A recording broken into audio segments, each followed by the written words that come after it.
Bonjour, coucou tout le monde, j'espère que vous allez bien. Moi c'est Princesse Coquetterie Siakou. Je vais très bien par la grâce de Dieu. Alors aujourd'hui, je viens aborder avec vous le thème sur les armes du combat spirituel. La dernière fois, je vous avais expliqué ce que c'est que le combat spirituel. Et je disais que d'une manière ou d'une autre, nous tous dans la vie, nous vivons un combat spirituel d'une manière ou d'une autre. Voilà. On peut être combattu soit dans notre propre famille, soit par des relations amicales ou des relations de la vie, même à travers une petite vidéo que je suis en train de faire comme celle-ci pour pouvoir édifier les personnes. Et il y a une personne quelque part dans le monde entier peut trouver en cela un problème et combat la vidéo. Donc voilà, et boycotte même le simple fait de l'écouter et de ne pas liker, de ne pas laisser un commentaire pour encourager et de ne pas s'abonner. Ça peut être aussi une façon en fait de combattre. Donc voilà. Alors, donc je viens aborder avec vous ce thème-là, les armes du combat spirituel. En tant qu'enfants de Dieu, nous devons vraiment être édifiés. Il y a des choses dans la vie où nous ne devons plus rester ignorants. Il y a des choses que nous devons être en possession, comprendre ces choses-là, pour comprendre la vie, pour comprendre les événements de la vie et comment réagir face à ces événements-là. Donc, avant donc d'attaquer les différentes armes du combat spirituel, j'aimerais vous dire que sur un champ de bataille, lorsque tu as les armes de Dieu et la stratégie de Dieu, ton ennemi tombera, quoi qu'il en soit. Quel qu'en soit votre combat, ton combat peut être l'infertilité qui a été en fait imposée au sein de ta famille par des autels familiaux. Ça peut être le rejet, ton combat peut être l'abandon, ton combat peut être vraiment ancré au niveau des fondations familiales où il y a certaines lois qui ont été établies pour dire tu ne réussiras pas dans tes études, pour dire tu ne peux pas entreprendre, pour dire tu n'auras pas de travail, pour dire tu ne te marieras pas, pour dire tu ne seras rien dans la vie, pour dire tu auras que des troubles psychiatriques. Ton combat peut être parmi ces combats-là. Ton combat peut être même des odeurs spirituelles que quelqu'un a infusé ça sur toi. Il faut savoir que c'est réel et c'est palpable tout ça. Nous vivons dans un monde spirituel, comme je vous avais dit la dernière fois. Mais quel qu'en soit ton combat, toi qui me regardes, il faut proclamer. Proclame que Dieu a déjà remporté le combat pour toi. Voilà. En tant qu'enfant de Dieu, ayez toujours la certitude d'être plus que vainqueur par la vertu en Christ. Ayez toujours cette certitude-là. Il faut savoir que, par exemple, moi, dans mon cas, moi, je dis, tellement j'ai vu des choses dans cette vie. Étant toute petite, j'ai compris tout ce que j'étais combattue. Parce que je me suis retrouvée éloignée de mes parents, étant déjà en très bas âge, alors qu'ils étaient vivants. Et du coup, j'ai été tout de suite éloignée de mes parents. Et donc, c'est-à-dire, je vivais une vie qui n'était pas la mienne, en fait. Qui n'était pas une vie d'un enfant qui peut être choyé par ses propres parents. J'ai compris là que je suis quelqu'un, en fait, naturellement de combattu. Voilà. Alors, mais j'ai envie de vous dire que en Dieu, nous devons toujours avoir de l'espérance. J'ai envie de vous dire que le Dieu en fait que nous servons, c'est un Dieu qui ne faillira jamais. C'est un Dieu puissant, c'est un Dieu même surpuissant. C'est ce que j'ai envie de vous dire. Et j'ai envie de vous dire que moi, ayant compris dès toute petite que je suis quelqu'un de combattu naturellement, je n'ai pas choisi d'être avec le Christ pour perdre. C'est pour ça, dès toute petite, je me suis positionnée derrière le Christ. Et je n'ai pas choisi ce camp-là pour perdre. J'ai choisi d'être enfant du Christ pour gagner. Voilà. J'ai choisi ce rang-là pour toujours gagner. Et je t'exhorte, toi qui me regardes, à choisir le camp du Christ. Choisis le camp du Christ pour être vainqueur dans tes combats. Voilà. Il faut savoir que chaque victoire spirituelle que nous remportons dans cette vie, ça nous amène à entrer dans une nouvelle saison. Ça veut dire que quand vous réussissez à remporter un combat spirituel sur des lois qui ont été établies, par exemple, tu ne te marieras pas, tu ne réussiras pas dans tes études. Il faut savoir que quand tu réussis à briser ces lois-là, tu es là à jamais briser dans ta famille ou briser au sein de relations pour des vies futures. Ça veut dire que tu frayes le chemin pour tous ceux qui sont derrière toi. C'est comme ça. Il faut savoir que lorsque tu gagnes un combat spirituel, tu entres en ce moment-là dans une nouvelle saison et dans la victoire du Christ. Tu entres dans la victoire du Christ. Et lorsque tu entres dans la victoire du Christ, tu es dans ta saison. Et quelqu'un qui est dans sa saison, qui est dans une nouvelle saison instituée par Christ, cette personne-là, on ne la combat pas. On ne combat pas quelqu'un qui est dans sa saison. On ne peut jamais combattre quelqu'un qui est dans sa saison. Pourquoi? Parce que c'est Dieu qui te positionne dans ta saison. Voilà. J'espère que vous me comprenez. C'est doux, hein?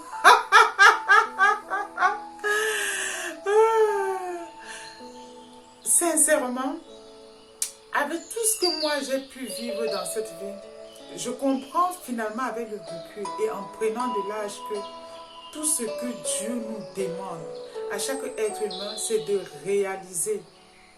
C'est de réaliser que nous sommes des enfants de Dieu. C'est vraiment de le reconnaître en nous. C'est vraiment de reconnaître notre identité en Christ. C'est tout ce qu'il nous demande. Si tu es conscient de cela, si tu réalises cela, tu prends conscience de cela, les combats de ce monde ne seront plus jamais les siens. S'il y a quelqu'un dans ta famille, s'il y a quelqu'un dans les relations amicales, parce que maintenant, il y a les gens, même dans le monde, dans les relations amicales, qui entrent dans l'occultisme et puis se positionnent, cherchent à tout prix à bousculer même leurs amis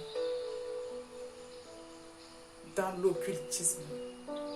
Mais s'il y a quelqu'un dans ton entourage lointain ou proche, qui a touché à l'occultisme, qui a touché à la sorcellerie, qui a touché aux mauvaises choses, et qui te choisit ou qui pointe le doigt sur toi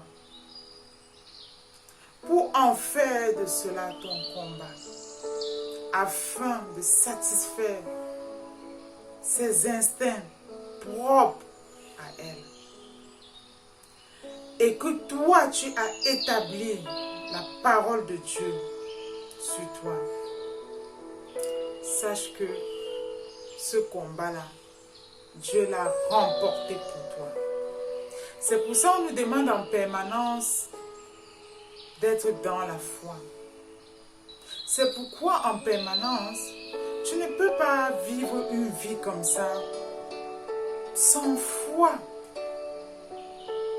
Donc là, je vais en fait te parler des armes. C'est quoi les armes du combat spirituel? La première des choses, reconnaître ton identité en Christ. Tu dois être né en Christ. Ça, c'est la première des choses. Tu ne peux pas te lever pour aller au combat spirituel sans avoir une vie en Christ, sans avoir la foi, sans avoir cette identité-là. Parce que ce n'est pas toi qui combats, c'est lui qui combat pour toi. Tu dois ainsi t'armer de ce premier arme qui est le bouclier de la foi pour faire face à l'adversaire l'adversaire qui a dit que dans le monde spirituel, il a établi une maladie sur toi qui se matérialise dans le physique. Tu dois utiliser le bouclier de la foi. Et par là, Dieu va l'exposer devant toi. C'est comme ça. Il nous montre même les choses cachées. Avant, je me disais, mais comment on peut dire que Dieu parle aux gens? Certes, il parle. Et il parle beaucoup d'une manière ou d'une autre. Quand tu es en lui, il va montrer, il va étaler devant toi tout le monde. Avec tout ce que les gens cocotent. Mais les gens vont te voir, ils ne sauront pas que tu connais de A à Z ce qu'ils font dans le noir. Mais seul Dieu peut te montrer de telles choses. La condition, être en lui. Être vraiment en Christ. Pas juste réciter la Bible, non, je ne parle pas de ça. Je parle là d'avoir atteint une maturité, une certaine maturité spirituelle. Voilà. La deuxième arme, tu dois avoir le feu, t'approprier du feu de l'Esprit Saint pour vaincre le combat spirituel. Tu dois utiliser comme troisième arme la parole de Dieu. Parce que si quelqu'un dans la vie pour X raisons te provoque par des insultes, ce sont les paroles de la chair. Toi, tu ne vas pas répondre. Il ne faut pas aller en répondant comme ça par les paroles de la chair. Tu utilises les paroles de Dieu pour remettre chaque chose à sa place. C'est comme ça. Tu dois utiliser encore comme arme l'épée de l'esprit. L'épée de l'esprit. Ça veut dire quand les gens sont dans les bruits, dans les cris, toi, tout se passe dans le système de pensée. Voilà. Tu dois avoir cette puissance de l'esprit, cette capacité de l'esprit à pouvoir te contrôler devant les attaques. C'est ça. Comme autre arme, tu dois être en capacité d'utiliser la flèche de Dieu pour un retour immédiat à l'envoyeur. Pour toutes les invocations, les incantations, les flèches de sorcellerie, tu dois être en capacité, toi, d'utiliser la flèche de Dieu pour retourner à la personne le paquet qu'elle t'a envoyé. Et c'est tout. Voilà. Voilà. Tu dois aussi utiliser la cuirasse de la justice. Parce qu'avant d'aller en combat, il faut être sûr que le problème pour lequel tu entres en combat, tu as marché dans la foi. Et que c'est toi qui te fais écraser pour rien.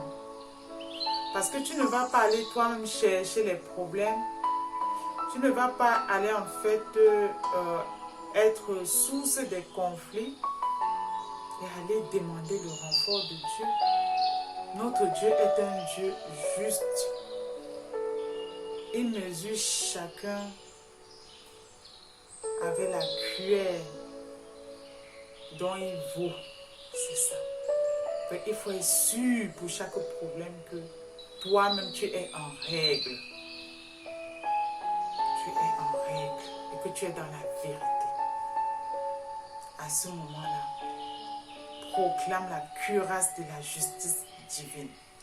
Parce que s'il y a l'injustice des hommes qui existent, il y a la justice divine qui vient régler plusieurs problèmes. Il suffit juste de la solliciter, de proclamer que pour ce problème que je suis en train de vivre, je dépose ça au pied de ta croix, Seigneur, parce que me voici. Voilà mes mains. Si mes mains sont vraiment blanches sur ce problème, je sollicite ta justice divine pour que tu tranches. Voilà. Et notre Dieu n'est pas un Dieu menteur. Et il sait bien trancher. Tu dois toujours en fait t'armer de l'armure du croyant. Donc lorsque les gens veulent se faire face au conflit, ne te laisse pas trop emporter.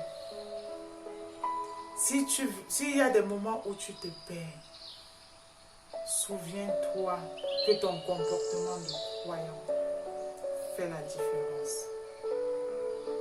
Ça fait la différence par la capacité de te contenir. Ça fait la différence par la capacité de voir que quelqu'un est en train de manipuler des énormités devant toi. Tu laisses la personne aller jusqu'au bout de sa manipulation. Tu laisses la personne, tu découvres la personne. Aller jusqu'au bout de sa bêtise. C'est ça.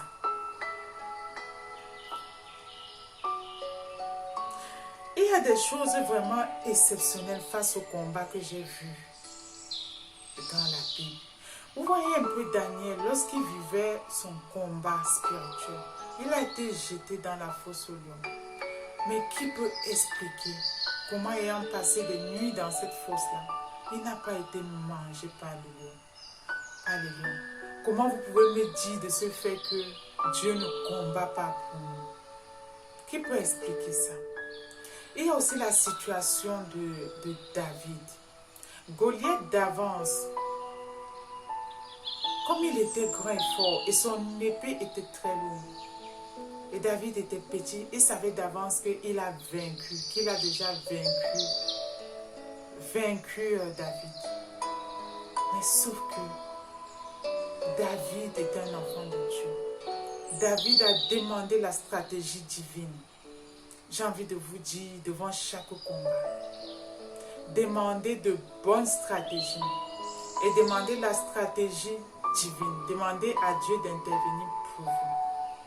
Quand David avait demandé la stratégie divine, Dieu lui a dit de se retirer pour méditer. Et c'est pendant ce temps de méditation que Dieu lui a donné la vision de prendre juste 5 cailloux. Avec une lance-pierre, 5 pierres. Il a suffi juste d'un lancement de pierre. Sa stratégie, c'était juste ce lance-pierre. Et la stratégie de Goliath, au lieu de penser à son casque pour protéger sa tête ce jour-là, il n'avait pas pensé à ça. Il savait que d'avance, il avait vaincu. Ne vous attaquez pas aux gens n'importe comment, parce que vous ne savez pas en fait qui est leur poteau. Ça veut dire quoi? Sur qui ces gens-là se reposent. Il y a des gens dans cette vie où dans le monde entier, il y a plusieurs personnes qui se positionnent spirituellement pour prier pour ce type de personnes. Ça veut dire qu'en plus de Dieu, quand vous vous confrontez à la personne en termes de combat, en plus de Dieu, si la personne est en Christ, vous vous confrontez à beaucoup de personnes. N'appelez pas les esprits sur vous. Donc Goliath avait fait ainsi, et d'une seule lance-pierre, David, avec la stratégie de Dieu, a tué Goliath.